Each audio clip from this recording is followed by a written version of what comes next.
Bonjour à tous et bienvenue.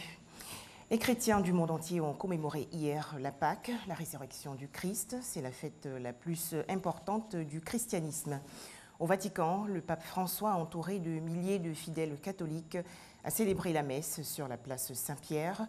Après cette célébration, le souverain pontife a rejoint la loge centrale de la basilique pour y donner la traditionnelle bénédiction Urbi et Orbi.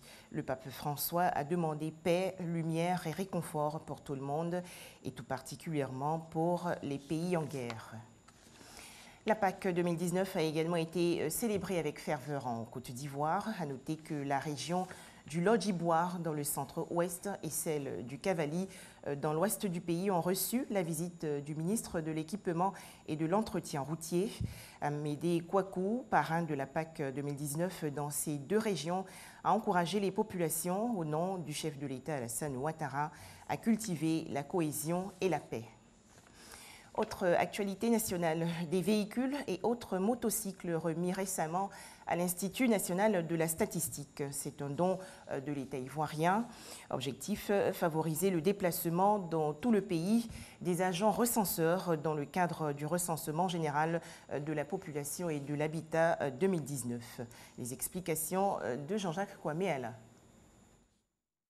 Ce sont 25 véhicules de type pick-up double cabine, une dizaine de véhicules 4x4 et 252 motos mis à la disposition des agents du recensement général de la population et de l'habitat, RGPH, édition 2019.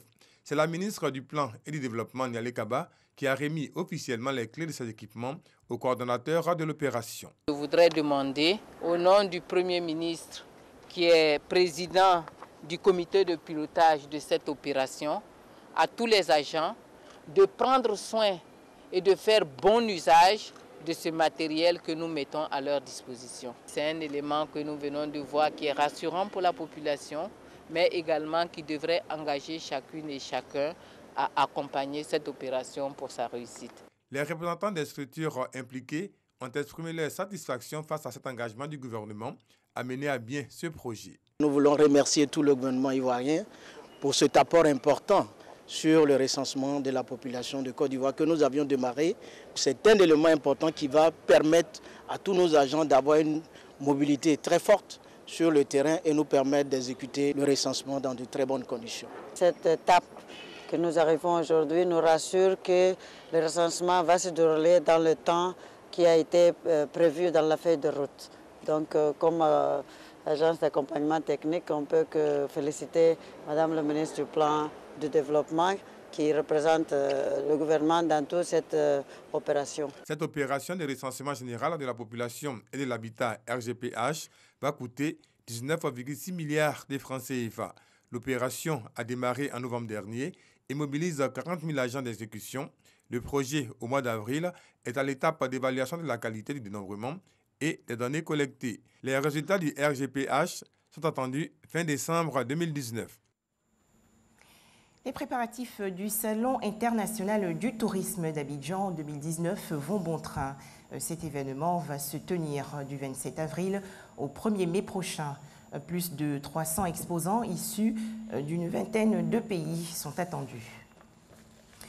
Direction le Soudan, où les responsables de la contestation ont annoncé hier la suspension des discussions avec les militaires. Ils ont également appelé à intensifier les manifestations réclamant un pouvoir civil.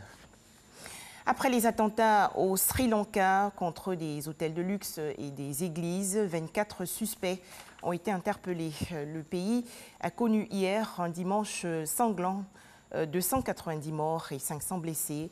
Ces tueries n'ont pas encore été revendiquées.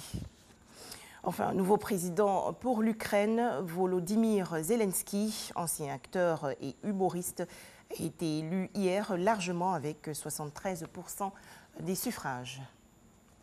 Merci de nous avoir suivis. La prochaine étape, c'est le journal de 13h.